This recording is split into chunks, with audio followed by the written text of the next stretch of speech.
Okay, welcome everybody. Thanks for coming to ETH Zurich and to NADEL for our conversation today, especially thanks to Hein de Haas and Marcy Goldberg for coming today. My name is Isabel Günther and I am co-directing together with Fritz Brucker, who's taking pictures over there, the NADEL Global Cooperation and Sustainable Development. Today we are having a conversation not about a new topic, but an old topic, but how important this is. We not only see how often the topic of migration, and particularly international migration, is discussed in the media and in politics. The most recent debate in the Swiss parliament just happening on this Tuesday. But I think it's also reflective of how many people came today. So this shows the big interest and care about the topic of international migration. So our guest is the best person to talk about this topic. So Professor Hein de Haas has been a researcher on the topic for 3 decades. He's not only looking at the trends, but also on the causes and impacts of international migration, both on the origin and the destination societies. He is currently a professor of sociology and migration and development at the University of Amsterdam, and he also teaches at the University of Maastricht. He has been the co-founder and co-director of the International Migration Institute at Oxford University, where he's still involved today, and he has been the co-director for 10 years. So many thanks for finding the time. I just learned, despite many public talks and the big interest now in his books, he's still teaching a normal semester at the university. So thanks for finding the time to do this apart from teaching and researching. So the conversation will be moderated by Marcy Goldberg. So answers are important, but good questions are as important. And I'm just going to the next slide. This is actually not the first time Marcy is having a conversation on important topics to us, but we started this series on rethinking global cooperation for a more inclusive world, and every year we try to rethink an important topic of global cooperation and sustainable development and try to bring fresh perspectives to the topic. And we always have a conversation on a recent book. So thanks again for joining us to do this on the topic of migration today. And I'm particularly happy that you joined again, because she's not only a great moderator, but she also kind of becomes part of the NADEL team on this day. So she does like everything, which is really great. So coming back to the topic. So in his new book, How Migration Really Works, coming back here, which has now also been translated in already 7 additional languages, and I heard 6 more are coming. The book kind of starts with 22, I would call it, migration stories, and then tries to confront them with statistics and facts and rediscussing them, kind of showing maybe we need a bit of a new theory or understanding of human mobility altogether. So I think it's really a must read for everybody working on the topic of migration or interested in the topic of migration. And people who know me know that I love statistics. So I obviously love the book, and it starts with these stories, and they're 22. So I just put up some here, right? Like what we might think about migration. And stories are powerful, but also sometimes dangerous because they're single stories. And so I think kind of confronting this with long-term research, facts and statistics is really important. We like simple answers, but often there are no simple answers. So we are very much looking forward to this discussion, bringing some facts to some of these statements today. There are many more. I just put them up there. Maybe you can already think in your head, like if you would answer them with yes or no, and then kind of, see what you learn from the conversation.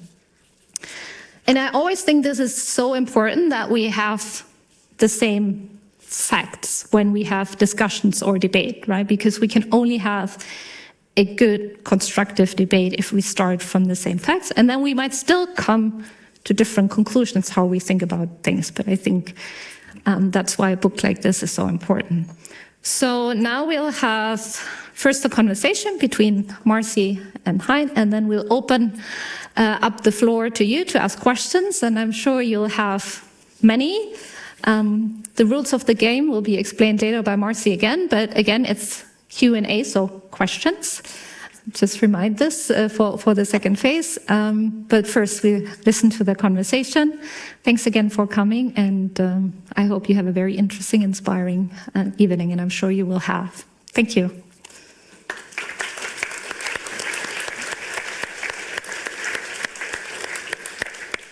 So thank you, Isabel, very much for the very kind introduction, and thanks for inviting me to do yet another talk with a fascinating author who's working on a very relevant, very contemporary subject. And hello, welcome everybody, thanks for being here. Isabel already mentioned that we are going to take questions from the audience, but we're going to start with kind of a dialogue, a conversation between me and Hein de Haas. He can present some of the ideas from his book, and in the second part of the talk, we will go into the other side of the audience and give people a chance to ask questions. We have time until 7:30. After that, there's a cocktail. So that's something to look forward to when it's all over. And spoiler alert, can everyone hear me well? Because I can't judge whether, yeah, okay. Those were the myths. And we're going to talk about the myths and maybe some of them, which are your favorite myths. But before we do that, let me welcome Hein de Haas again and introduce you a little bit more. Sociologist and a geographer, professor at the University of Amsterdam, also professor of migration and development at the University of Maastricht. Founding member and co-director of the International Migration Institute, the IMI at Oxford. Hein has researched and published widely on the topic of migration. He's done a lot of work in the academic sphere. And with this book, he has actually produced a bestseller. The book came out in 2023 in hardcover. It had a slightly different title. It was called How Migration Really Works, The Facts About the Most Divisive Issue in Politics. Now it's a Penguin paperback, and it's called 22 Things You Need to Know About the Most Divisive Issue in Politics. And Isabel already mentioned it's been translated into German, Dutch, French, Spanish, Italian, Portuguese, Greek, and Korean. So if you know anyone who reads in those languages, you'd like to give them a gift. And it's going to be translated into another 6 languages as well. The book has been widely reviewed and praised. So first of all, congratulations on your success with this book. Thank you. You're kind of the victim of your own success because you're now very busy and invited to talk shows where right-wing politicians yell at you and things like that. We'll get into that too. Thank you very much for making time to come to the ETH Zurich to talk to us. And again, this will be a conversation, a dialogue. And I would start by asking you, after researching this subject for several decades, for more academic audience, publishing papers and so on, what made you decide to come out with a kind of a handy book for popular audiences? Thanks first of all for inviting me here. It's a pleasure to be here and to see such a big but also diverse audience. So thanks again. Well, yeah, like you said, I've been studying migration since my master's thesis, basically, over the last 30 years. And it struck me because perhaps in the beginning I was in the naive when I started to publish and when I was at Oxford and we developed this sort of new way of thinking about migration and we realized we really need a totally different sort of paradigm. That for the first 20 years I thought, well, I just need to talk a lot, to politicians, policymakers, and one day they will have this light bulb moment. Yes, we got it wrong, we're going to change everything. Because obviously, whatever you think of migration, probably everybody would agree that 30 years of efforts, both by European and North American countries to, let's say, manage migration haven't been particularly successful. And one of the main things in my book is that policies often don't work or are counterproductive because they're not based on a real understanding of how migration really works. That hence the title. I think we do need some science, to back things up, but also got to have a more sane discussion about migration because probably also everybody would agree it's totally out of whack right now, the way we talk about migration. The polarization is just totally unproductive. It doesn't lead to any sensible policy anymore. So, and the misinformation, which circulates. And the propaganda. So the third part of my book, I called it propaganda because I came to the conclusion while doing research, background research, that it fits all the definitions of propaganda. A lot of what we hear publicly about migration, not only from the right wing, but also from, let's say, some human rights organizations or even the UNHCR, the refugee organization, sometimes says quite questionable things about migration. But leaving that aside... We'll get back to that. Now, leaving that aside, I'm drifting off. The main reason is that I thought, I really want to write a book for the big public. There is so much research on migration. I always say there's a migration science out there. I talk about a century of migration scholarship, but that knowledge just stays in the ivory tower. And that is not only because the media don't do their work, or politicians don't listen, or they're just cherry-picking facts. Yeah, that all happens. And of course, certainly the mass media are sensationalist by nature. But also, I think academics, including myself in the past, don't do necessarily a very good job at communicating what they know in an accessible way to a much bigger audience. And I thought this is no longer acceptable, so I decided to sit down, ask for a sabbatical year, and write a book where I just try to write up a whole series of misconceptions about migration, 22 myths. But it's not just myth busting. The goal of my book is that the reader, throughout the story, I try to build a new story about migration. I try to, in a way, convey a quite theoretical understanding without using all sorts of scientific, impenetrable language, that we really need a totally different way of thinking about migration. And what I hope with the book is that readers, whoever that is, I think the book is accessible to anybody interested in migration, also without an academic training, allows readers to be much more critical towards what we usually hear in the public domain about migration. And what I ultimately hope, it also helps us to discipline politicians, and that politicians no longer can get away with a lot of propaganda, with a lot of nonsensical stuff we hear about migration. So it's to increase critical awareness eventually. And I think that's what academics ought to do as well, to sort of make that bridge towards a much bigger public debate. We hope so. Yes. So before we get into... here for that reason. Yeah. So, right, yes, thank you. So before we get into some of the details of the myth busting, I'd be curious to hear what some of the reception has been to the book since it came out. It also happened to come out at a time, it was already a very timely subject before, but in the last period of time, in many countries around the world, the discourse around migration has become more extreme, more intense. We don't have to quote some of the things that former President Trump has said recently, or the debate that's going on in Germany, the debate that's going on in Holland. Isabel already mentioned the discussion that's currently going on in the Swiss Parliament about not ratifying the United Nations Migration Pact, although Switzerland voted for it at the meeting in Marrakesh in 2018. They've now kind of reneged on that because the Parliament voted it down. So I feel like the book came out in a time where things are even more intense and more polarized. And I'm wondering do you feel that the book has had any kind of effect so far, or what have some of your experiences been presenting the book in different contexts? Well, it's on two levels. I mean, of course, when the book was published, I was quite nervous about the first reviews coming in, because that could be the end of the book as well. And if you've been in your own little world for 3 years, writing, and before the book is out, that whole process takes you like 3 years at least. In my case, it took me 3 years. You're of course super nervous. You think, oh my goodness, what's going to happen? I don't want to sound self-congratulatory, but I was really happy that, for instance, in the UK, The Telegraph, The Times, and The Guardian all had very positive reviews about my book, and that was exactly what I wanted. I did not want to write a pamphlet. I didn't want to write a pro or anti-migration story, because that is actually the main problem. You know, one of the points I make in the book, the facts are there. The facts have been there for a long time. The framing is wrong. So we need to go beyond this pro-anti sort of frame about migration, because you wouldn't ask an economist whether she or he is against the economy or in favor of the economy. And that's still the level we discuss migration, either as a problem that we need to fix or a solution to problems. It's such a simplistic way. It's not a serious debate, so we need to move beyond that.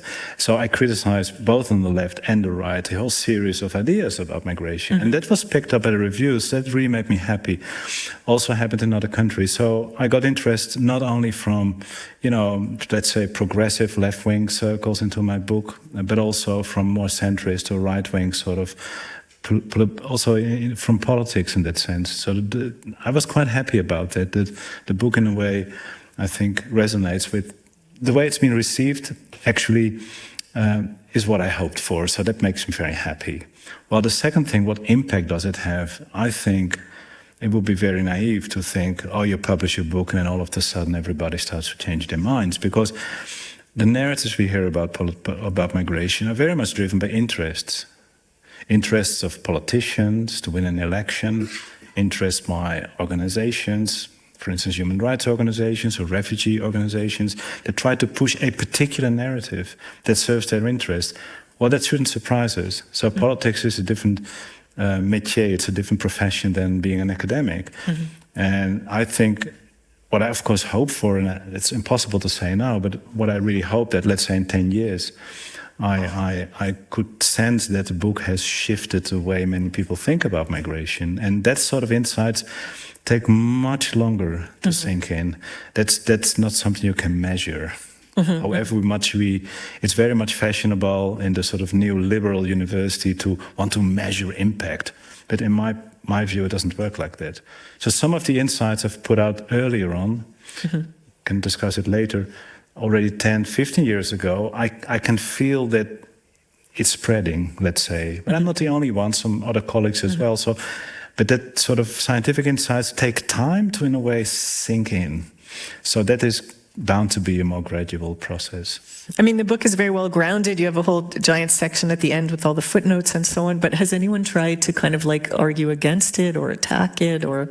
Not yet. I'm still waiting. It should come something. You sound disappointed. Well, I'm sure it will come, and that's only healthy, I think, because what I want to make is a big point, that the way we discuss it right now is totally wrong. That's what I say to my students. Almost anything about migration is wrong, basically. It's so much influenced by propaganda that, first of all, we need to reset our minds. And I want to give at least insight in what direction we should be thinking. And of course, that journey is not finished. So I think a healthy debate about where next and a healthy critique is only probably going to be useful. But it's a bit too early on, probably, to already have that more foundational discussion. But yeah, I'm waiting for it. So let me quote you to yourself before we get into some of the 22 myths that we can explore in detail and get into some of the things that Isabel already kind of previewed, teased on the screen. You have said or written that migration is not a problem to be solved, but an intrinsic part of global change and development. So that's kind of really a paradigm shift in the way that people talk and think about migration. It's not a problem to be solved. It's something which is there. What follows from making that mental switch? To me, it sounds like a horrible cliche to say migration is of all times. You know, it has always been part of human history. It is and it will be.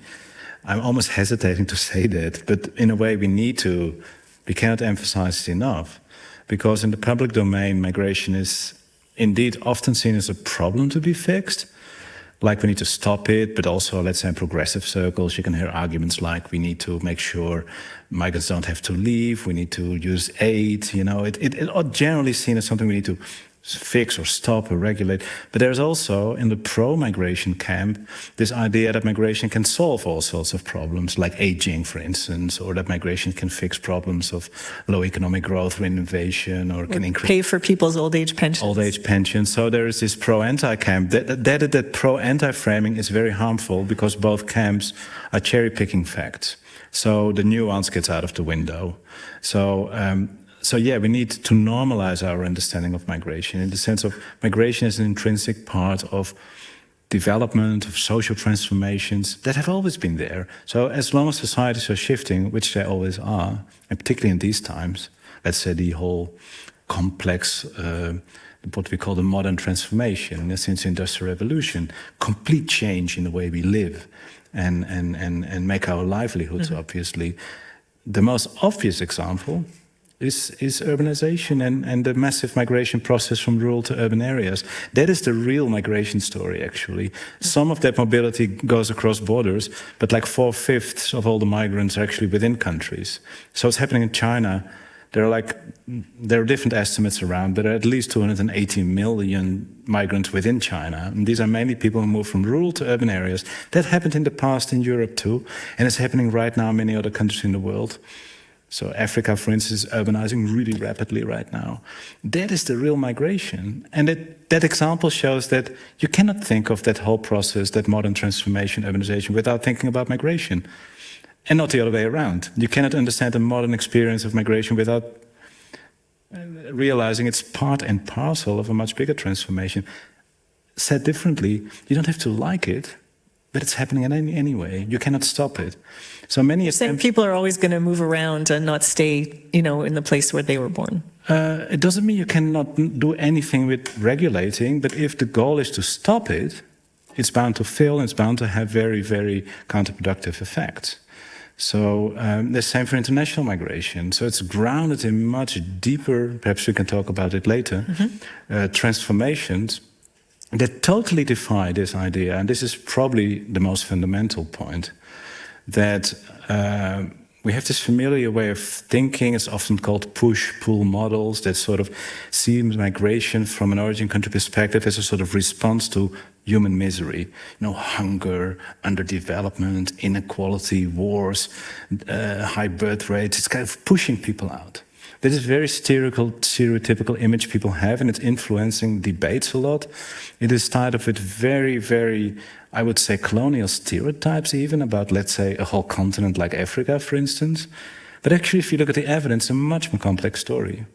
We have very good evidence that both historically, if you look at Europe, and nowadays, if you look at the so-called developing world, that development, so economic growth, increasing education, better infrastructure, leads to more mobility, not to less. So the whole idea that development can be a fix for migration is completely ahistorical and is completely defied by evidence. Because the countries that are known to be important origin countries of migrants, Mexico, Turkey, Morocco, Philippines, are middle-income countries, or even lower, higher income countries already. That's where the big transformations take place. Development is creating more migrants.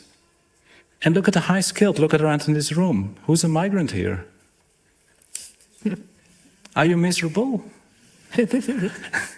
I mean, of course there are poor people who try to move, but the paradox is, we know from research, migration is not so much, of course there's migrants trying to flee terrible circumstances. I don't want to diminish that. But we also know that if you want to cross a border, if you want to move, let alone if you want to cross to another continent, it requires a lot of resources. Migration is a resource that people use to improve their lives in general. It's an investment. It's a complete reversal of the stereotypical image. And the biggest victims of either economic crisis, extreme poverty, environmental havoc, or political oppression are the people who cannot go away.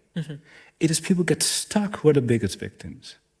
So we really have to rethink the complete way we think about migration. So the famous migration scholar Ronald Skelton has written this book about migration and development, and the final 3 words, the final sentence of his book was, migration is development. That was my... That's worth repeating. Migration is development. So, and that was for me, when I was doing my doctoral studies, I got really inspired by that. I think, I've spent 3 years in Morocco doing field work, and I observed in Morocco, a typical immigration country, that whatever way I looked at the data, a country like Morocco is much better off than, let's say, 50 years ago. But migration has gone up, not down. I couldn't square that. So I really realized we need new theory. We need a new way of thinking about migration. It fundamentally questions a lot of the basic assumptions about migration. So it does not mean we cannot do something about regulating migration, but if the first premise is that migration is a response to misery, it's a problem we need to fix by development, you're going to end up with policy approaches that will actually backfire. And there's another example we can come back to, because tell us now. Well, the biggest driver of migration, and I think that is the real elephant in the room in the entire debate, it's labor demand. I have a few graphs in my book. I think I have one graph for Germany, but you can draw this graph a lot. If you look at immigration, so how many people come in a country, it follows the business cycle pretty neatly. And when you start to think about it, because a lot of political narratives about we need to stop migration, either by creating more borders or developing poor countries, problematic propositions for many reasons. Because you could add that development doesn't solve the problem, we kind of just explained it. The borders, we can talk about it later, why sometimes, and in many cases,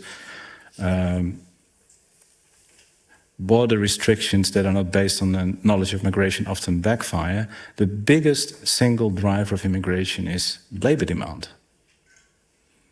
So if economies do well, a lot of migrants come. Why? Because unemployment is low, there's lots of vacancies to be filled. Switzerland is a great example, and it attracts a lot of migrants. So there's that famous quote from Max Frisch, wir riefen Arbeitskräfte und es kamen Menschen. Yeah. We wanted workers to come and then we got people. Yeah. So we tend to treat migrants as, it's handy. Just by looking around, I arrived today in Zurich. I always look around, I always have the sixth migration sense. When I check in a hotel, I look around who's cleaning the rooms.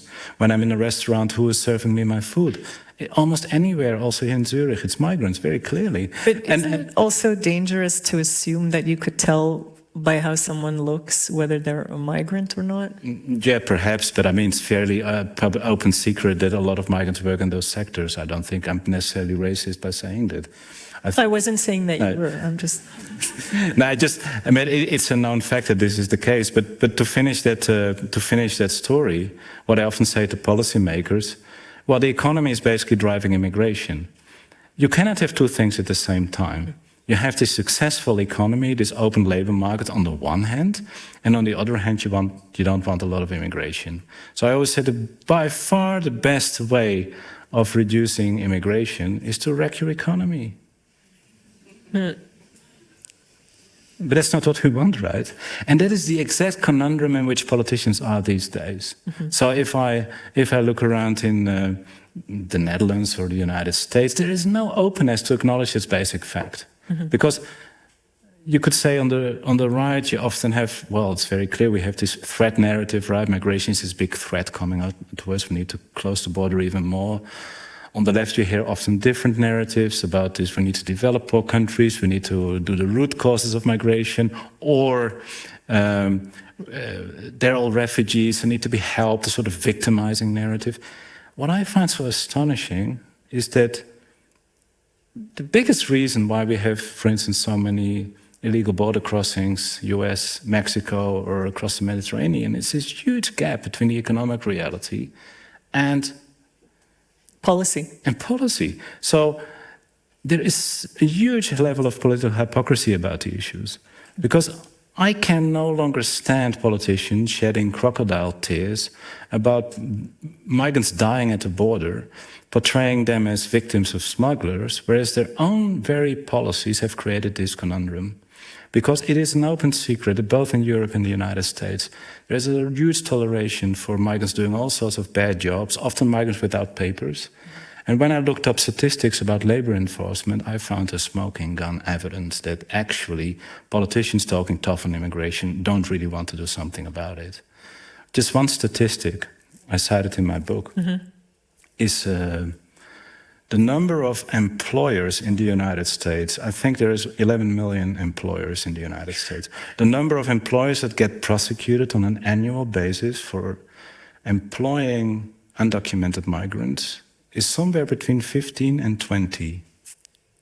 This is not a percentage in absolute terms. This is roughly the same chance of being hit by lightning, I think, in the United States. Percentages are not much better in Europe. So this is the hypocrisy, not only of politics, but I think more in general, by the general population. But anecdotally, there are many stories, Switzerland and, let's say, in the US, which are, I guess, the two countries, news I follow the most closely, of right-wing politicians from anti-immigrant parties who get caught employing illegal people to be their nanny or take care of their garden or whatever it might be. It just happens around us, and we all tolerate it. And that explains, well, the dynamics differ a bit in different European countries, but certainly in Britain, the Netherlands, Germany, there's this huge tendency of politicians to focus on asylum. And I cannot no longer see it but as a strategy to divert the attention away, that the real reason that we have more and more immigration, because that is true, there is more immigration to Western Europe than in the past, is driven by these economic factors, aging, and the fact that many young people no longer want to do those jobs because they've got university degrees. So there's also no willingness to do the job. There's an absolute shortage of labor too in many countries, attracting migrants. That is the real reason why migration is increasing. This huge focus on asylum is perfect to not talk about these broader issues, because what you were citing, I'm happy you were quoting Max Frisch, we riefen Arbeitskräfte und es kamen Menschen, so we wanted workers, we became people. We don't think about the long-term consequences of immigration. So if you look at Northwestern Europe, the whole guest worker experience, and also the problems it created later, were largely based on the fact that we just considered them as workers. It was convenient. And then the crisis came, after the oil crisis in the 70s and 80s, a lot of these workers became unemployed because the industries they worked for went bust, or we were really relocated to low-income countries. European countries didn't think about it. And I think we risk making the same errors in the past. This is convenient, right? People cleaning the hotel rooms indeed, and working in the restaurant kitchens. And obviously this is migrants picking up those jobs. What will happen? If at some point, which will happen inevitably, another economic recession, there's no thinking about it. So we just treat people like a new underclass that does the jobs we don't want to do in rich countries. And yeah, do we really want such a society? So I think we risk, it's convenient, we don't think about it, we look the other way. So this forces us to have a much broader debate about the kind of society we want to live in. This is not about migration being good or bad, but how do we treat migrants? So inevitably, this is a discussion about labor to a large degree. So you've talked about the difference between asylum seekers and migrants who are coming for labor reasons. There's also this other category that gets talked about a lot, especially in Zurich, is the idea of the expat. Oh, yeah. Do you think it's useful to make that distinction? Because what it basically means is, on the one hand, people who are coming to do working class work versus people who are coming to do more educated work. And then also that intersects to a certain extent with what countries the people are coming from. Well, I think it's a class issue. Of course, expats are migrant. They just don't want to be called that way.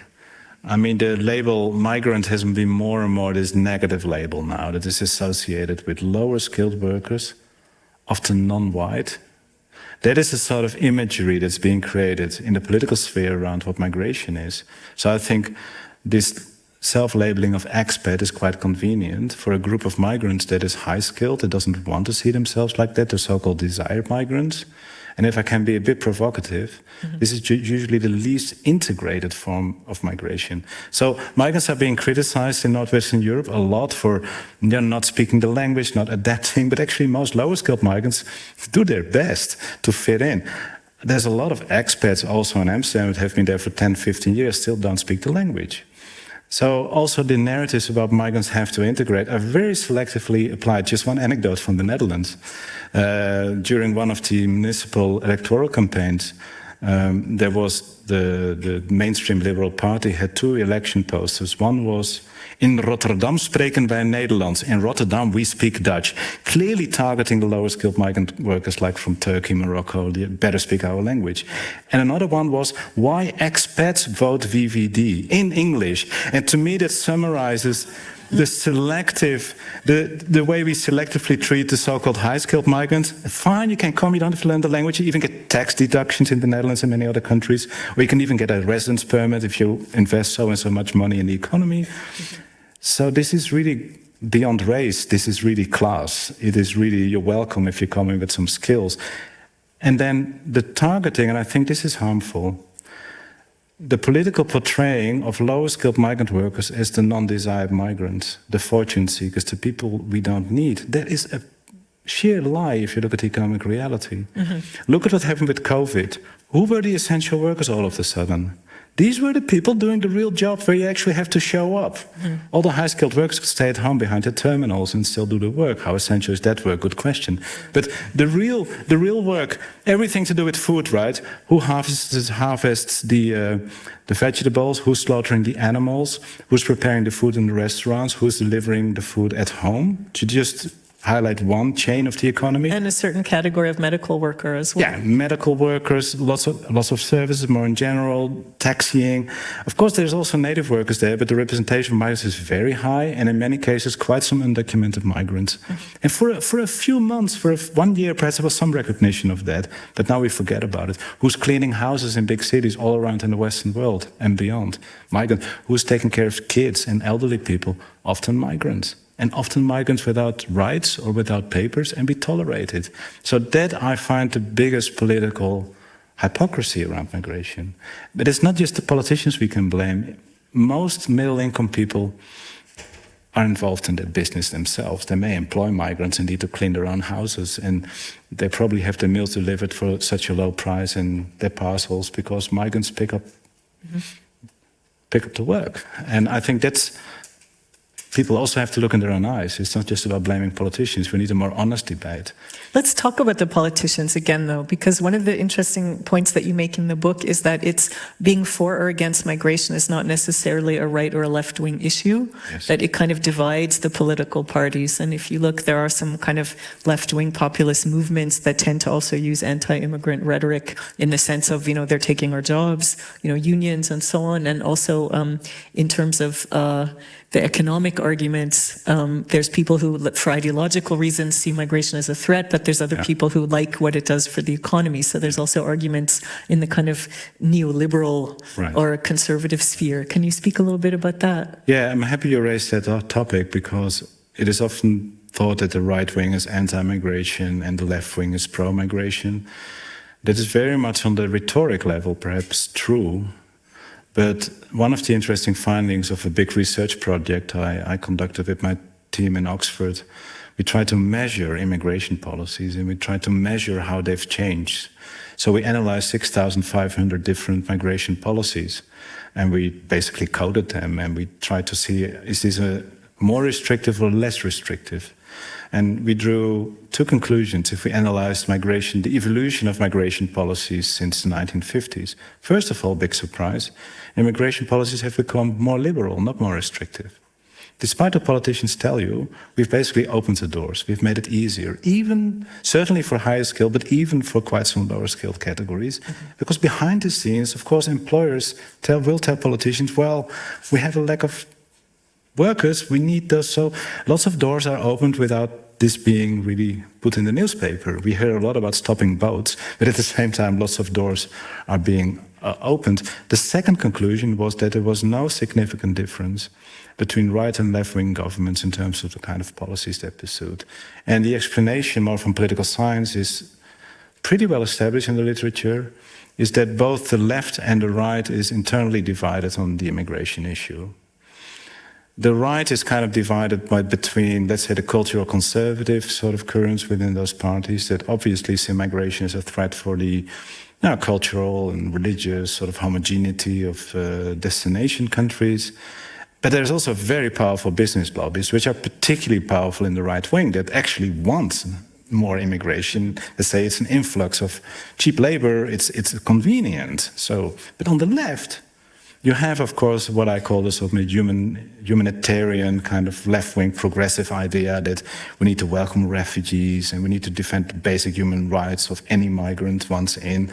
But we also have a very strong labor union lobby that sees protectionist, that has historically seen the recruitment of workers like guest workers as a threat to as a divide and rule tactic of employers to divide the working class and to import cheap labor, undercutting wages of native workers. So we see, I'm not saying that I agree with all of this, but I'm just analyzing that both the left and the right wing have this tension. That is also one of the reasons why anti-immigration voices never got a really strong voice within those parties, and this partly explains the rise of the far right, which has actually attracted those voters who always had from both the left and right, from both and left, that those one-issue parties that emphasize immigration as this fundamental problem, attracting both voters from the left and the right.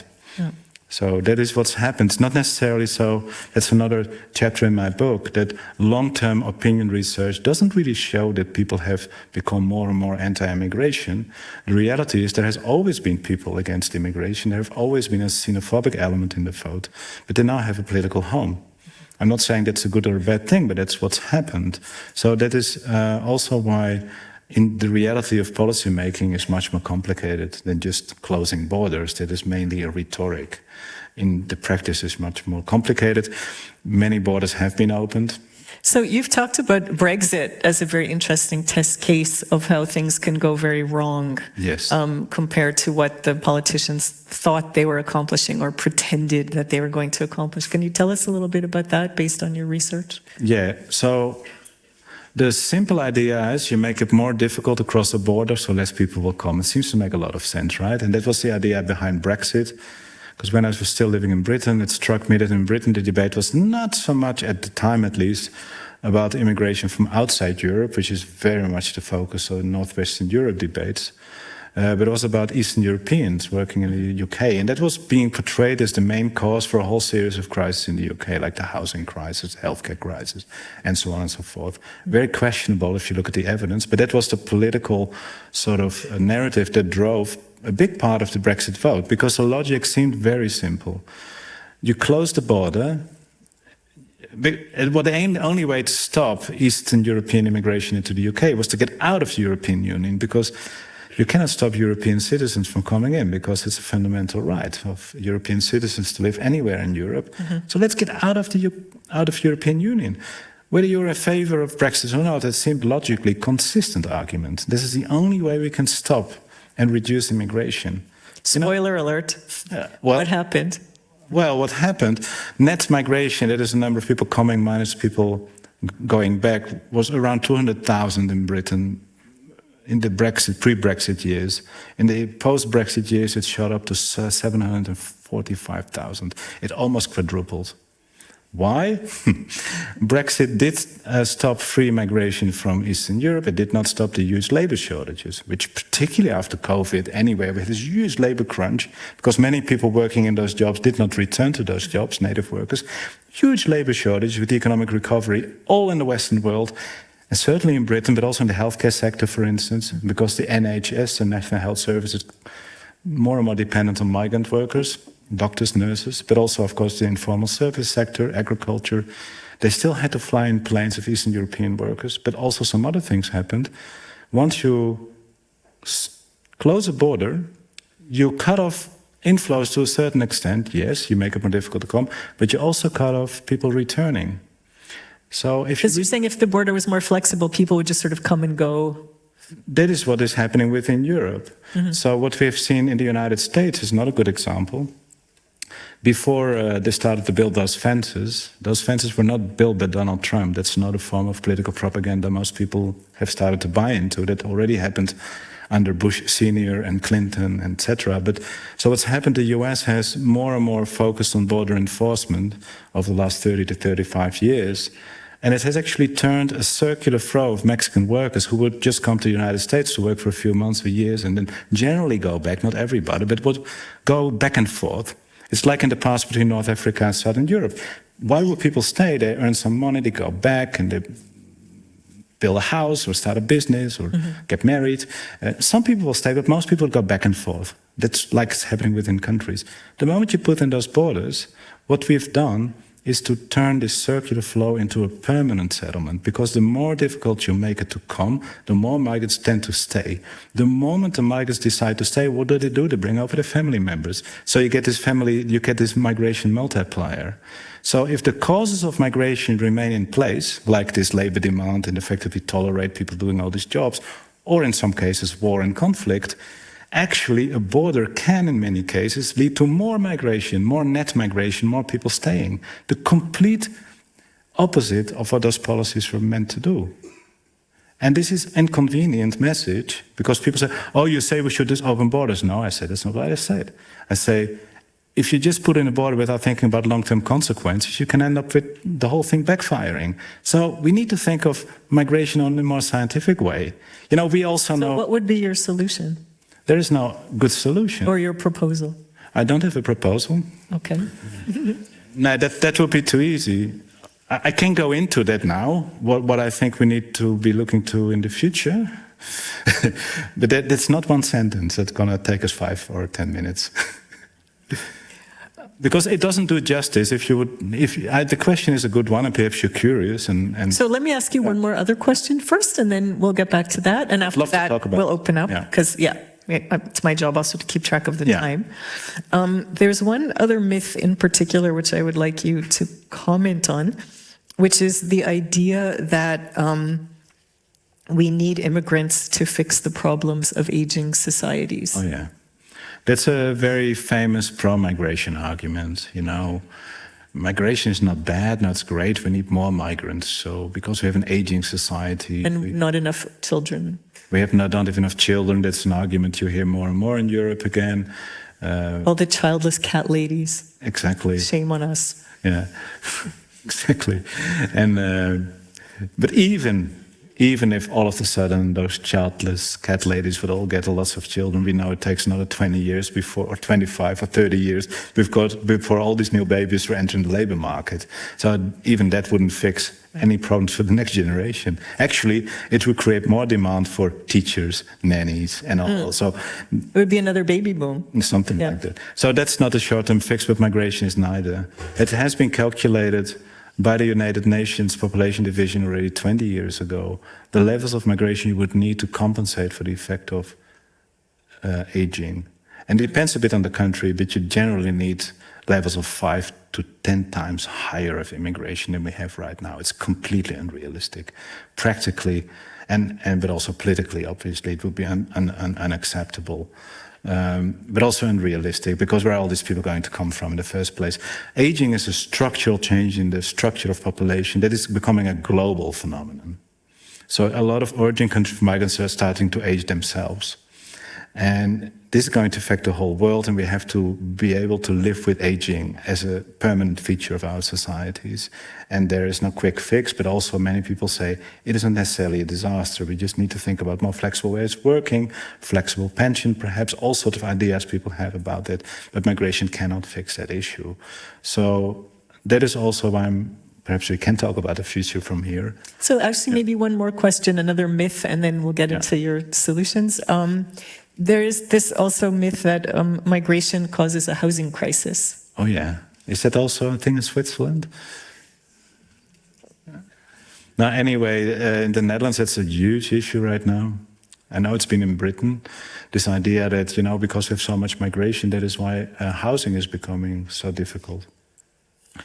Now, if you both look at the housing crisis in Britain and in the Netherlands, but I think it goes for many Western European countries, but also for the United States, the housing crisis generally is not a lack of houses. If you look at statistics in many countries, the number of houses per head of the population hasn't changed that much. It's really a crisis of affordable housing. Affordable housing. And the crisis of affordable housing is tied to growing inequality. And it differs again a bit from country to country, but there has been a general trend of liberalization of the so-called housing market. The whole concept of housing market is actually quite new, that we think in housing no longer as an obligation of governments to make sure that everybody, every worker, every poor person has a roof above his head. It's now becoming a market. You fix it yourself. But we know that In many countries, let's say 40-50% of the population does not own a house, and lots of house owners, they struggle to actually buy a house. So that has to do with the liberalization of the housing policy, which means that in many countries, social housing has been defunded. In many countries, social houses have been sold to private homeowners. That's a big thing in the UK, also in the Netherlands. And we have given up rental controls, which means that landlords and landladies, the term alone, landlords and landladies, can charge much higher rents, can kick out their tenants whenever they want. There's much less protection. So which has meant it's not difficult for rich people to find housing. It's more and more difficult for people in lower to middle incomes to find houses. Well, what role does migration play? Migration adds a bit of pressure to that story, but it is not by any means the most important factor explaining the housing. So lack of affordable housing. And but also who's building the houses? Yeah. Sorry, what, sorry? Who's building the houses? Yeah, migrants. But here I come to the politics of the story, because where do you think of problems in housing? Where do you think of problem in education? Or a huge waiting list for public health care, which is a huge issue in the United Kingdom? These have been predominantly caused by public policies over the last 40 years. Of austerity. Austerity, neoliberalism, deregulation, whether you're in favor or not, that's the main reason that we have those problems. So in that context, it's very attractive for politicians to scapegoat immigration, to divert the attention away from the fact that economic policies have caused those problems, not immigration. So that is my political sort of science explanation of why there's huge political pressures, there's huge discontent in Western society. But isn't it, it's usually the same politicians who cause the austerity who are also complaining about an alleged increase in migration? Yeah, because they don't want to roll back those liberalization policies, because they want to defend that as much as they can. They don't want to roll it back. So you could also interpret, to a certain extent, it's not the only factor, that there is so much noise being made about immigration in the US, in Europe, as a fact to not have that real debate about inequality and fixing some of the excesses, perhaps, of liberalization and making sure that poor people can also have access to housing, good schooling, and public health care. It's not immigrants who caused that, but of course, politically super attractive to blame immigrants. But it doesn't leave the left-wing parties off the hook, because also left-wing parties have participated in those policies of deregulation, the so-called third way. So it's not a simplistic left-wing argument, but it's very attractive. You don't point a finger at yourself, you say it's them who caused the problem. And there's no evidence, simply no evidence to show that immigration massively undercut wages and all of that. But there is a twist to this story. And I think it's a very important twist to the story. If you look, for instance, at the economic impacts of immigration, there's so much good research showing there's no evidence that immigration is cutting down wages or leading to unemployment. But what is also clear is that the better off members of destination societies reap by far the most economic benefits of immigration. And the lowest income earners, let's say the lowest 10 to 20%, don't benefit economically from immigration. But these are the same populations, either native or ex-migrant, who live in those neighborhoods where you can have problems of for instance, landlords exploiting migrants, living too many people in one apartment, having real issues, and they live in the same neighborhood. So you could say that whenever migration causes social problems or social tensions, these are lived by those populations that don't benefit from immigration at all. So again, it's a class issue. Yeah, and what I found a really interesting sociological fact, a lot of ex-migrants turn against new immigration. Well, actually, it's sociologically explicable. It's also a sign of integration. You know, think you're Swiss too, and you don't want those new migrants. But it's sociologically explicable because, you adopt the identity, but also if there's one group who has to face competition from new migrants coming in, it's the old migrants. They often do the same jobs. So it also partly explains why sometimes the far right is able to even attract former migrant voters. So things are a bit more complicated than a simple left-wing sort of story. So you have 5 minutes now. Solutions. I'm going to fix it. Everyone take notes. No, I think this is an argument I've been making a lot over the last year. The golden rule, I think, of successful immigration policy making is that you align your immigration policies with your economic and social policies.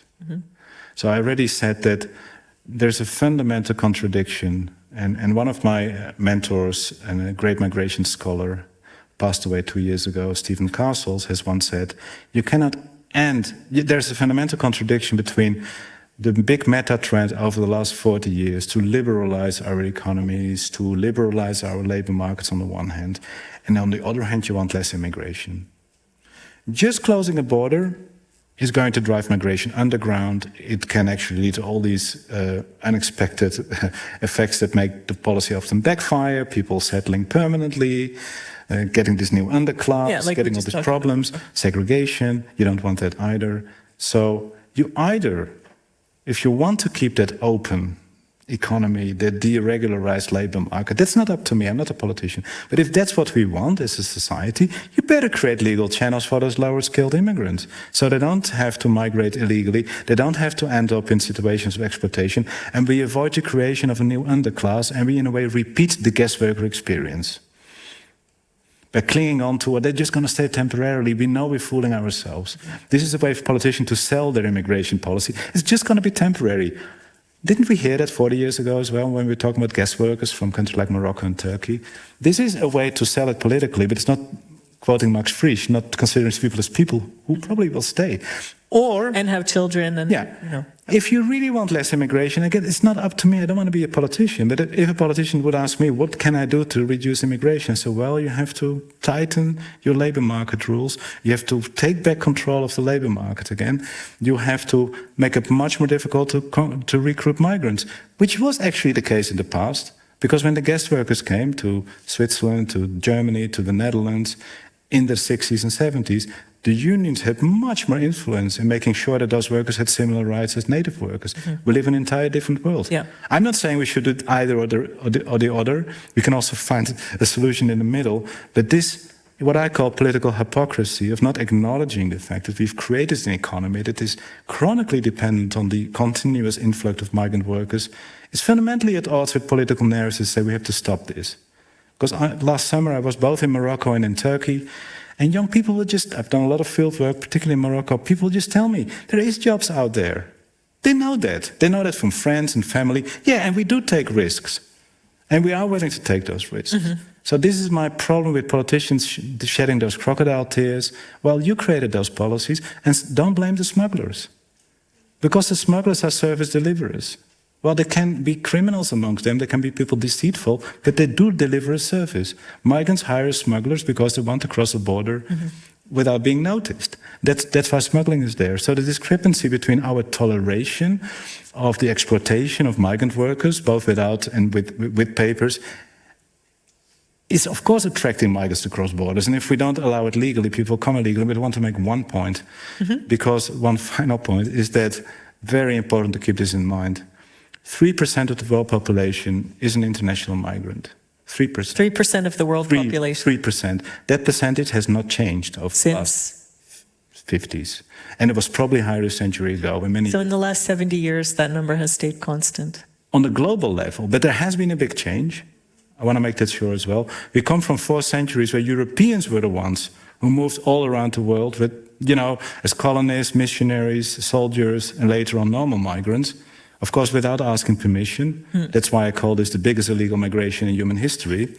Now, since the Second World War, those patterns have reversed. Europe stopped to be a continent of emigration, and Europe started to attract migrants because actually things were going better and better in Europe. Economic growth, increasing education of the native workforce that no longer wanted to do those jobs, plus aging, obviously, has created this labor demand. So that is a real change, of course, for Europeans. That in a way, people from the former empires come to the former colonial nations to work and to settle. That is a real shift around. So from a European perspective, a Eurocentric perspective, that is new, and it shouldn't surprise us, it provokes debates. But this idea is all about illegal migration, people crossing boats. One final statistic, I estimated in my book that 9 out of 10 Africans move to Europe legally. That is not the image we get. The image we get portrayed by media, it's all about boats. Well, that's still a significant number, but it shows how, and that is a problem we just talked about, and I've given some suggestions how to fix that. But the idea of this mass exodus, it is simply not stated by any evidence. Most migration is legally, and it largely responds to real needs. And there is also refugee migration, final statistic. About one-tenth of all migrants in the world is a refugee, so 0.03% of the world population. Again, that number goes up and down and up and down and up and down. There is no pattern, but the long-term trends are actually remarkably stable. So migration, of course, can create problems on a local level when migrants concentrate or issues may arise and make public unrest. But this idea of migration growing out of hand in the world, there is a migration crisis, but I always say it's a political crisis. It has not so much to do with numbers per se.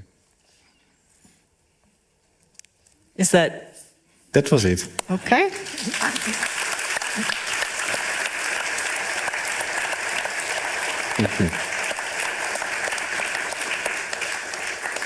So just so you know, that was 7 minutes.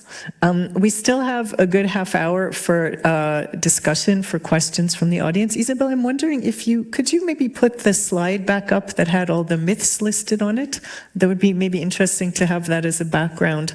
There's more myths in the book, by the way. There are. This is just, it's a selection, but maybe it would be nice, it's good. to have that on. So we're looking for questions, and because there's a lot of people and not a lot of time, please just make it a question and a brief question. And I leave it up to the nice people with the microphones to choose people and hand them out. There are a couple of hands up. All right, a quick one maybe. Do you want to take a round or should I wait? Sorry? Should I ask already or you want Yes. to take a round? Oh, perfect. So terms over time tend to have a baggage, and when you mention migration, it tends to give certain ideas, and for sure migration as a term is not an aberration to that. I'm wondering, in the deciding of the title of your book, did you consider other titles, for example, human mobility, and how will that have changed the whole conceptualization of what a person encounters when they hear the word migration? Thanks. That's a good question. Would things change if you use another word than migration, like if you talked about global mobility or something like that? Yeah, but I wanted to reach a big audience, and so that very straightforward. I was not into an academic book, but to answer the question, I think it's a good question. I mean, in my more theoretical academic work, I've tried to come up with a broader concept, indeed thinking about mobility, human mobility much broader, and I also tried to come up with because migration, we have certain stereotypes, and the very straightforward answer is I wanted to write a book for the bigger public, so if I write mobility, most people will think, where is he talking about, you know? So you like the sort of provocative nature of it? I mean, yeah, that's the sort of trick you have, the transition you always have to make. If as an academic you start to write a book like this, you need to become a little bit less, how would you say it? You need to allow yourself to use certain language that you would perhaps really not use in academic circles. So more accessible, maybe less precise. Yeah, and make certain trade-offs. Do you use the term illegal migration or not? Yeah, tell us quickly. Yes. Well, that's been a big struggle internally. When I talk about individuals, I wouldn't do it. I would say undocumented migrants because I don't want to stereotype people. Nobody's illegal. But when I talk about a phenomenon, I use it. People crossing borders illegally. The main reason is that I noticed when I start using terminology like irregular migration, 95% of people will say what you're talking about. Irregular migration. Yeah. 95% of people, the readers I want to reach, don't even know what I'm talking about. This is a dilemma, I know. I just want to, I actually say this in an introduction. I try to explain the use of, this is not a straightforward issue, but these are real dilemmas writing a book. But about mobility, talking about rethinking migration, I love the title of this talk you came up with, and I gratefully, could be the title of a new book actually. Rethinking, that's become the more academic book, following up on your question in a way. We need to rethink what human mobility is about. Because we think about human mobility or migration as the act of moving. Now, if we think about more deeply, if we say, well, migration is one of those fundamental freedoms people enjoy, like political freedoms, you know, people really get outraged if you deprive them of that freedom. We saw during COVID how much political problems it caused in the West, and it's still reverberating if you take away people's basic rights. So mobility is actually the freedom to live where you want to live, including the option to stay at home. So that is a much broader concept of what mobility freedoms are about. And it connects to this idea that migration is not this simplistic response to a problem, it's a decision-making process that requires resources, that requires often whole families. This is something that is part of a much broader complex of change. It is not just this one-off response to a problem. But that's interesting because within the European Union, under the term freedom of movement, that's not migration anymore, right? Within the European Union, it's the freedom of movement. It's not. Yeah. It's been redefined in a certain way. It's a bit like the expat. You know, we reserve the word migration in Europe more for what are stereotypes about that politicians create largely, and also some humanitarian organizations about, for instance, migration from Africa, or in the case of the United States, from Latin America, being predominantly about illegal border crossings. This is migration. You know, these are the bad people. And the rest is all expats, or indeed Europeans. This is no longer migration. So it's more and more that we tend to associate subconsciously the word migrants with low-skilled and often non-European. I mean, we're seeing it now with this whole discussion in the news from the United States with this town of Springfield, Ohio, where the refugees from Haiti are living, that Trump and his people keep referring to them as illegal aliens, when in fact they're legally there. They were invited to come after the disaster in Haiti. They're all there to do jobs and so on. But I'm not here to speak. Questions? There are many questions. Jasmine? I like Please talk into the microphone. Yeah. Yeah. Yes. I like the term rethinking because there is still hope in humankind that they won't stick to their fixed opinion. However, I'm a bit worried because under the term migration, what I hear, some people think about expats. Then it also depends on which level we're talking about, yes or no. Then we have refugees. In the past, the refugees went from south to south. It didn't bother us. Now they come across the Mediterranean to us, woo, it's a problem. Then we have asylum seekers. After the Ukraine war started, most of us welcomed them with open arms. Now we're rethinking it. So I hope that your book, which is focusing on the larger public, will make an impact, will make a change in some people. However, I'm a bit worried because there is this egocentric thinking in all of us, not only the politicians, but the landlords, the landladies, whoever, right? So I still hope. I'm really behind you, next to you. I support you. However, I hope that many people will at least read some chapters of your book in order to rethink. Thank you. Thank you. I hope the same thing. Just one thing. Following up on that, the case of Ukrainians is interesting because we had a whole narrative in Europe. There's just too many refugees. We can no longer handle it. That the data questions that actually, because we had similar levels of refugee migration in the past, like during the Bosnia War, for instance, or even higher in some countries. But I think the fact that quite unproblematically 4 to 5 million Ukrainians were welcomed, at least initially, in Europe shows it's not really about numbers. It's about political willingness. And there I stop. And I think that's a political awareness because it's always brought down to numbers, just simply too many. And the numbers actually don't add up. If you look at that, it's really about political will, a lack of political will, a lack of political solidarity. In terms of solutions, sorry to interrupt a bit longer, but... You're interrupting yourself, go ahead. Yeah, no, sorry, to hold up the discussion. I've talked about labor, but I think it's important to say something about solutions or better approaches towards asylum.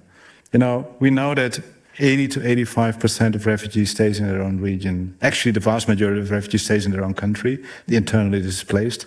But then people crossing borders tend to go to neighboring countries. That is true for migration in general, by the way. Most countries If you look at migration anywhere, it's mostly in neighboring countries. So perhaps, 15 to 20% of refugees really goes long distance. And that percentage has actually remained quite stable. Most refugees want to stay close to home, but also people often lack the resources to go that far. Whenever a war breaks out in or near to Europe, you can, of course, expect quite some people to show up. There was a case for Syria and certainly for Ukraine. So this is not a phenomenon that has reached historical heights. And there I'm a bit critical in terms of, let's ditch the critique, say what could we do about it? I think in Europe it's basic lack of solidarity between European nations. A continent of 500 million people that is so rich could of course deal, and the Ukrainian case has showed it with the influx of a few hundreds of thousands of refugees. But of course if the burden gets, or the responsibility gets on the shoulders of one or a few countries, and we see that constant attempt to shift that responsibility to other countries, and it's a lack of internal solidarity also within countries. For instance, the different Bundesländer within Germany, they're also having this struggle. Who is responsible? That in numbers, if you look at the European continent in terms of their wealth and the numbers of inhabitants, of course, could deal with those refugee influxes. And I think the Ukrainian case shows it. Again, it's a political will that's lacking. Next question. Who has the microphone? Yes. Okay, first over here, and then over this side, and then this side. Yeah. Thank you. Thank you for this space for talking about this topic. And there was one myth or one story on the slide that was about immigrants. Integration has failed or something like this. Yes, immigrants thrive or immigrant integration has failed.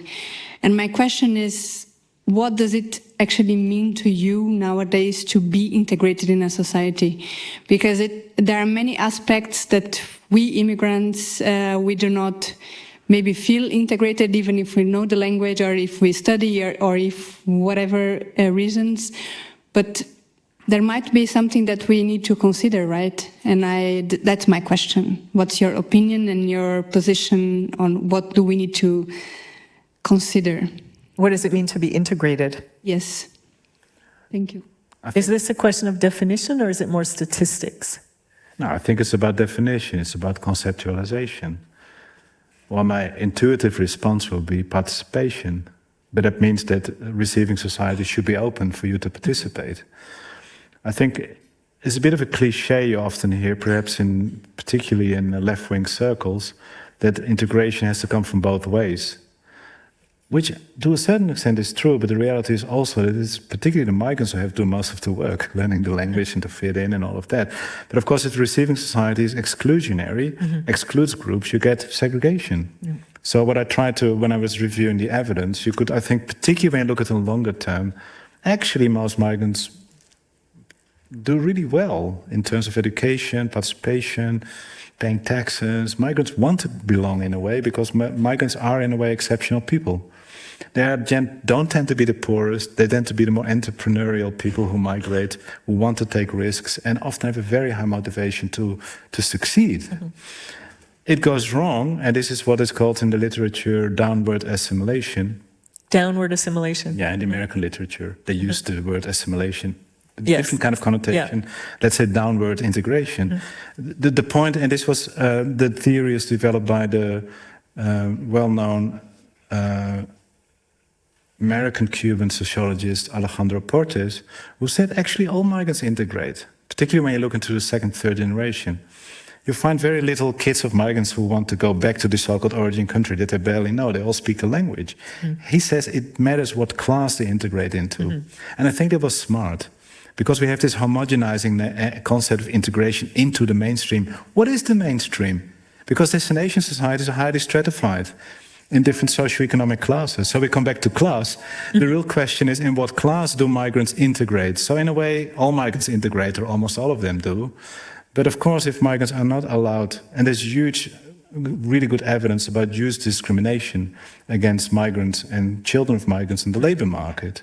particularly Muslims and people from African origin. There's still huge discrimination in the labor market.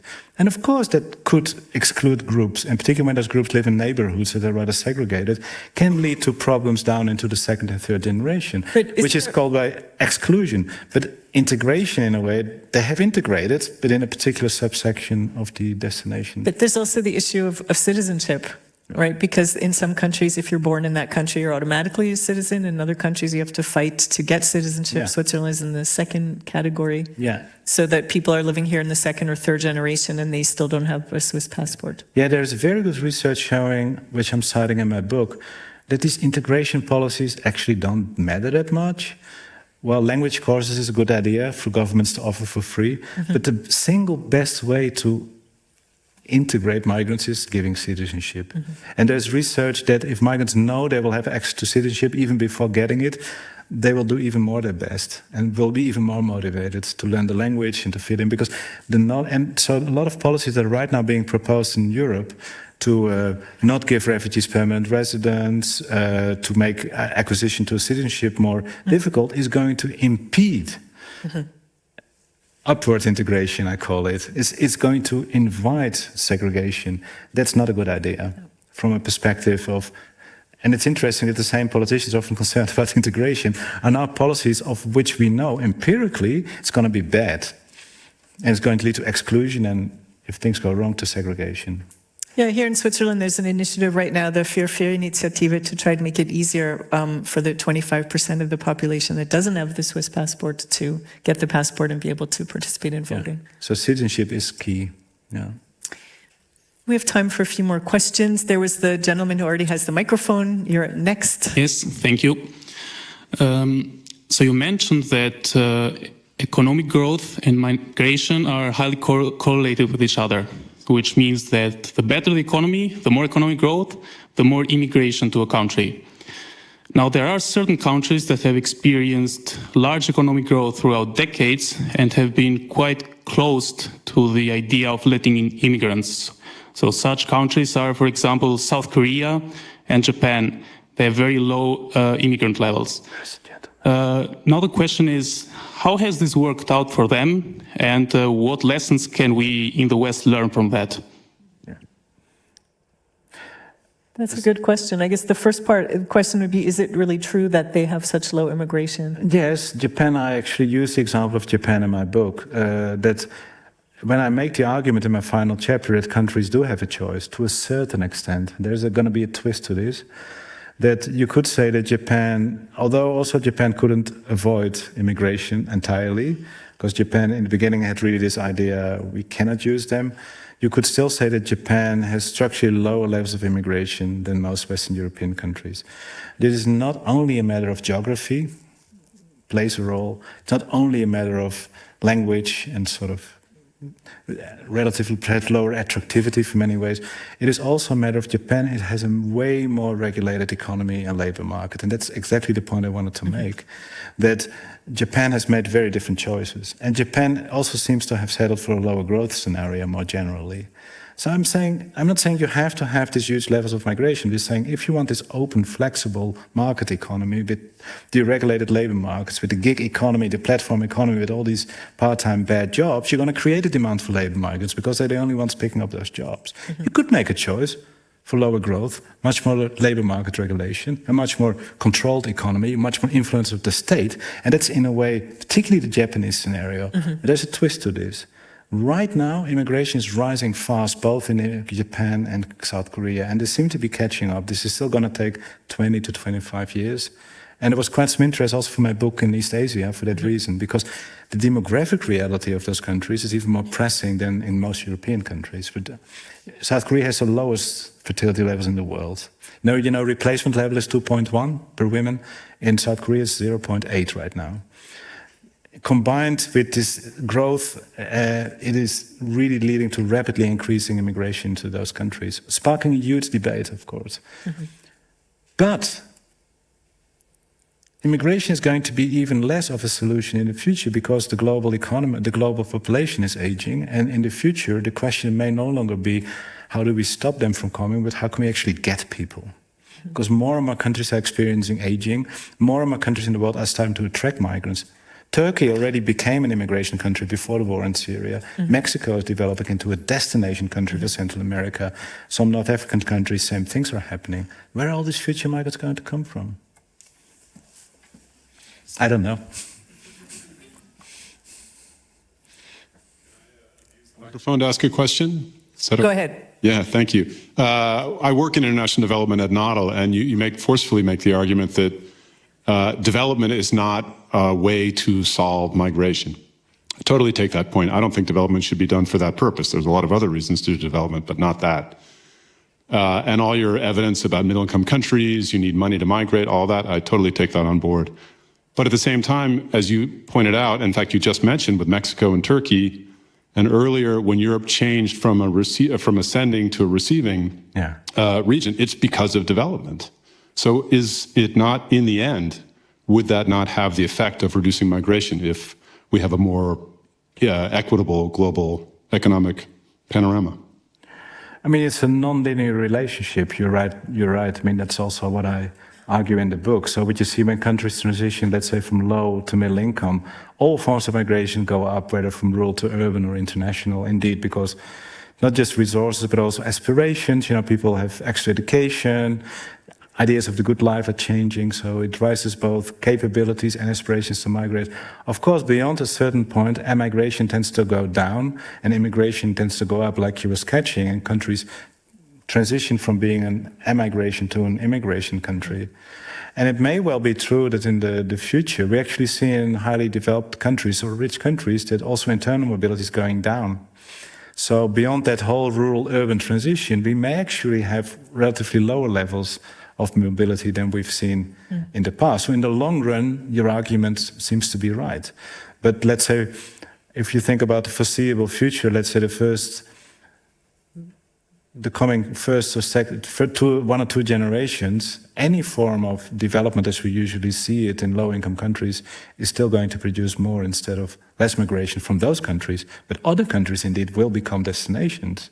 And that's why I think this assumption, there's always this pool of cheap labor out there, needs to be questioned. Isn't there also a reverse movement too, that the people who have emigrated send money back to the home country, which also stimulates the economy in the villages and so on? Oh, that's really interesting. So yeah, I'm happy you mentioned this. So even further beyond this perspective of migration being a desperate flight from misery, migration is generally investment in a better future.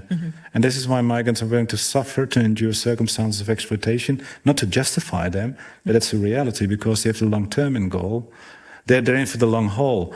And this interesting, the money migrants send back to low and middle income countries, so-called remittances, is around, I think, 500 billion a year, which is 2.5 times the amount of official development aid. And you can imagine that money is actually flowing directly to those people who need that money. It's not going into the pockets of consultants and governments and things like that. So that you could say it's by far the most effective form of development aid. I don't want to discredit official development aid with this, but it is... There's no offense to the... No, that's the effectiveness of development is a different discussion. But yeah, migration, you could say, is by far the most effective way of self-help aid. It is far away from this. And that's why all those campaigns that European countries try to run in emigration countries, that basically messages, "Thou shall not migrate, it is dangerous." Most migrants I know who've watched these campaigns, they start laughing. That was also, unfortunately, Kamala Harris's main job as vice president to Joe Biden was to go to Latin America and say, "Don't come." Well, my Moroccan friends would say, "Why do you build those fences then?" Why don't you let us find it out that it's so bad and then we come back? So point of order, I believe someone in the back has the microphone. Long time. And then, yes, thank you. We would need the microphone in the front afterwards. Maybe someone else could come towards the front. And probably that will be the end. But we do have a chance to further discuss during the apéro. But right now... Thanks. I'll make this quick. You've given us a lot of facts. But I think you have also given us a couple of reasons why those facts keep being ignored. Right? There's money, there's power, there's blame shifting. So in very practical terms, how can we make sure that these facts matter in the future? I mean, this seems like quite an uphill battle to me. Well, that is Tell everyone you know. The lame answer is, that's why I wrote the book. Yeah, I think tell different stories. That's another thing I'm absolutely convinced of. Facts don't speak for themselves. Forget about it. We've tried this for so long. We need better stories about migration. And that is why I'm also critical towards the pro-migration sort of narrative that tries to push this narrative. Migration is great. Now, if you live in a low-income neighborhood where lots of migrants concentrate and lots of social problems concentrate, and you don't benefit economically from migration, you could be an ex-migrant, your response will be, what's in it for me? And I think the pro-migration narrative has been blind to that dimension of migration. So we need to, that's why I say we need to go beyond the pro-anti narrative. Migration has good sides, bad sides. It is not this big force that brings down our societies. It's not going to solve all of our problems. It's there. So policies that wish or think it away are bound to fail and have all these counterproductive effects we see right now on the border and create a lot of misery. So we need new stories, and I don't have a simple answer, but it's not just facts. And my book is my attempt, and I hope many other people, I cannot do this just myself, I hope many other people will try to do the same thing, try to tell a different story about migration. It is not just selling your soul to either the pro or anti-migration camp, but try to tell a more sensible story to migration. And I really hope that there will be some of the reactions I'm getting from readers are very encouraging. That people say, oh, breath of fresh air, finally a different story. And people don't necessarily always agree with me, and that is not necessary, but the idea, okay, there's a different way of talking about it. We don't have to, get sort of entrenched in this pro-anti sort of camps. And this is the problem with the framing. So yeah, we need new stories, and I really hope there will be a future generation of politicians that understands that those polarized narratives don't actually do justice to what a lot of public opinion research shows, particularly the better public opinion research that use focus groups and in-depth interviews, showing that the vast majority of people has mixed feelings about migration. The number of staunchly racist, totally anti-immigration or migration is fantastic stories is quite small. Most people understand migrants are useful work. They may have friends and neighbors who are migrants. Their kids may go to school with migrants. They may also have certain worries about things happening on the border or problems with segregation. And I really believe that if there's politicians who dare to develop new stories that talk to this reality, we'll not attract everybody, but with certain case, I think the public really deserves better than what we hear right now. And I think if there is new narratives appearing, and I hope this could be one of the contributions to inspire politicians, but to tell a different story. And that's my hope in a way. But I agree with you, facts alone is not going to change the world. You should get yourself invited to journalism schools. Because I think a lot of the problem comes from the media, which is very happy to use these myths to sell their programs. It is a tough uphill battle, because it's true that we have so much horse race media reporting about politics, which is less and less about substance, more and more about the political game. And that makes it really tough. Mm-hmm. But I also believe that there is still space for books, not just this book, but more in general. I think also, I agree with you on media, but it's also, I think, I hope more, the incentive structure of academia is not such that writing of such books is necessarily encouraged. Because you make your career with writing for peer-reviewed journals, laag pour laag type of science, and I'm against it. I think this is one of the things we need to do to advance science, both social and so-called hard science. But we also need to create incentives within academic structures for people, particularly also younger people, because once you have tenure, you're safe, you could perhaps write a book. But also for, let's say, more younger academics, we need to create better incentive structures within universities. They can actually dedicate their time to write accessible stories. It doesn't need to be about migration or any issue, that are accessible to the wider public. And I think it's really necessary, because more and more we have these two worlds growing too much apart. And what strikes me, if I read all the literature, by economists, by sociologists, it's much better written, it's much better accessible. And we actually are learning to write bad stuff, inaccessible stuff within the academia, because everything has to be quick. For colleagues, we have de-skilled ourselves to write stories. Coming back to your issue, just facts is not going to fix the problem. I agree on the media, but what can I do? I can only look at myself and my colleagues. What can we do together to... We have so much more knowledge than 2 to 3 decades ago, but I get the feeling that there's less and less intellectual engagement with the public debate, and that is something that we need to fix. Part of the media, I hope they're going to create more space for giving lectures on televisions like this or discussions. I think a lot of people would actually like that. And I went on a very popular media show in the Netherlands that is usually, not highbrow at all. You were interviewed by 3 sports journalists. Yeah. And people tell me you shouldn't go, it's going to be dangerous, this is a right-wing forum. It went fantastically well. And they heard a different story. So I think also go out to places that are not your usual audiences. It's very easy to preach for your own choir, right? But try to get out there. It also tests you, and you can learn from that.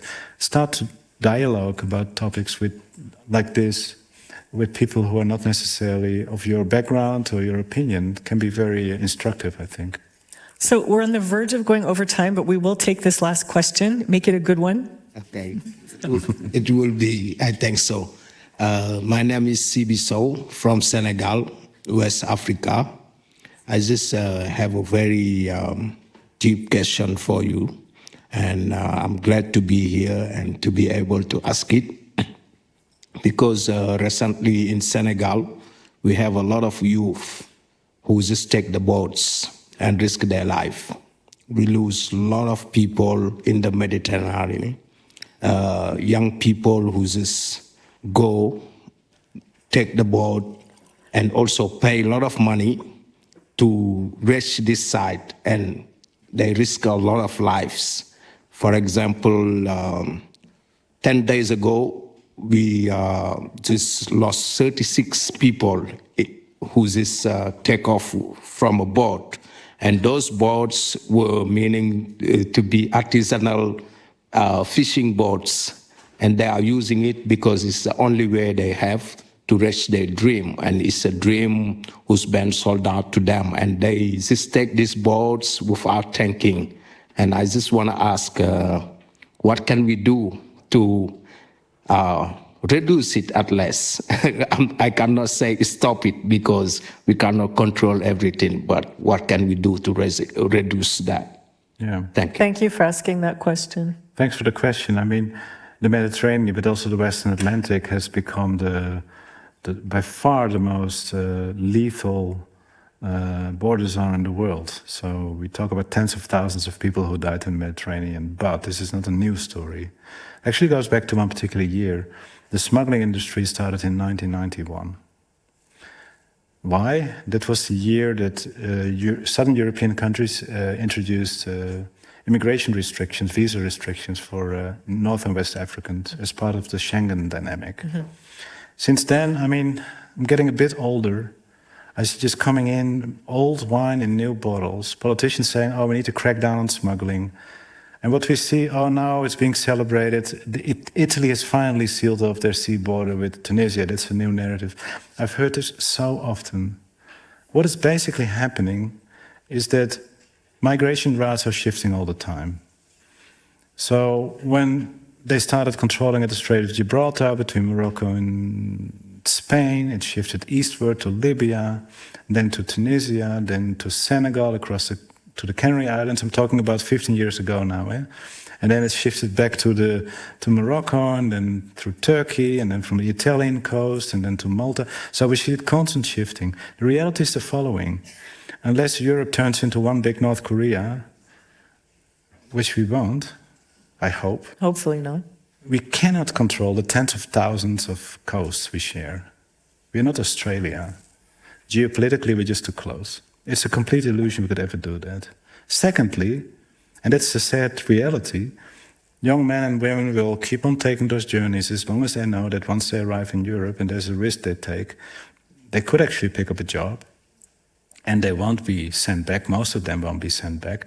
And they can send back those money. It is still very attractive if you can earn, even working as an undocumented migrant, 5 to 10 times more than back in Senegal. But you were saying if you make the channels legal, then there would be less smuggling, and then people wouldn't have to try to come over in a rubber boat or something. Yeah, to put it very simply, can do two things. If Europe would be serious about stopping this, they either cut away the labor demand, So they're going to enforce the labor law, they're going to control all these employers, they're going to fine them, they're going to imprison them. I'm not saying, but that is one scenario. You cut away the demand. So if people know there's nothing, when the Spanish economy went into a tailspin after 2008, there were no Moroccans thinking about going to Spain because they knew there was no jobs. When the economy picked up, I always say, yes, some migrants may get it wrong, like we all make wrong decisions, but migrants can think for themselves. So this idea that we need to tell Africans or others not to come, it assumes that, people don't have some rationality or some reason. Or we create more legal channels, obviously. That is the obvious thing. That seems like a better choice than tanking your own economy. Yeah, or some in-between solution, obviously. But I am just outlining the extremes to say the choice sets we have. And this is a real debate. So if European, and I would say, and Senegalese politicians are serious about this, they're not going to plea. Because there, I think you can also be critical towards governments of origin countries that say, we need a Marshall Plan for Africa. Whereas the same leaders know this is not going to fix the problem. They rather plead for more legal channels for migration or protect the migrant workers better in Europe and not collaborate with expulsion policies. I mean, that would be to protect your own population abroad, right? And that's another issue, how Europe, through its externalization of migration policies, is propping up. Now, Senegal is a democratic country, but I mean, certainly in North Africa, they're propping up dictatorial governments. Tunisia, for instance. Because they're willing to violate human rights. Tunisia was the only successful outcome of the Arab Spring, turned into a dictatorship again. And the current president is deeply racist against African migrants, and black Tunisians, by the way, on its own soil. And we're propping up these regimes. We've done so in the past with Gaddafi. So we can create the next political crisis in those countries by propping up those regimes. We can actually create the next refugee issue. And this is a short-termism of European policies. And you can, of course, prop up Tunisia with a lot of gunboats and stuff to stop that particular route. We know that stuff is going to shift around. May indeed now be shifting partly to Senegal because of that reason. The Canary Islands route is coming up, perhaps partly because they started to control more on the central Mediterranean. On the longer term, this is not going to solve a problem. It's going to perpetuate a misery. Yeah, and the only way to do it is indeed either you create legal channels or you're going to really tightly control all these employers. And I think there's no political will for the latter. So then I say create more legal channels. Would you like to leave that as the last word? Or is there one final message?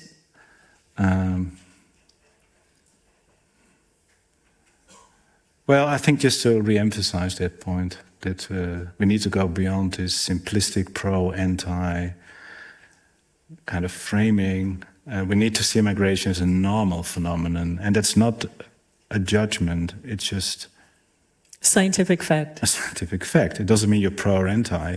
You can also say urbanization has been part of the human condition, modern human condition. You don't have to like cities to understand it's not going to go away. You can also not be against the economy or against the weather. You may not like the weather, but yeah, it's not going to go away. So, and then you can mitigate once you accept it's there, right? You can have policies, but if the policy is a state of denial, then the policies will fail. If you accept the phenomenon that you're a rich country with huge labor shortages, well, you better then regulate it. If you don't regulate it, stick your hand in the sand, which particularly with low-skilled labor we have done in Europe and in North America, you're going to create these huge problems. So I think it is time that politicians will be held accountable, but also we start to think more critically about our own involvement. Just blaming politicians is not enough. We are also part of those societies. Yeah. Thank you very much. You're welcome. Thank you.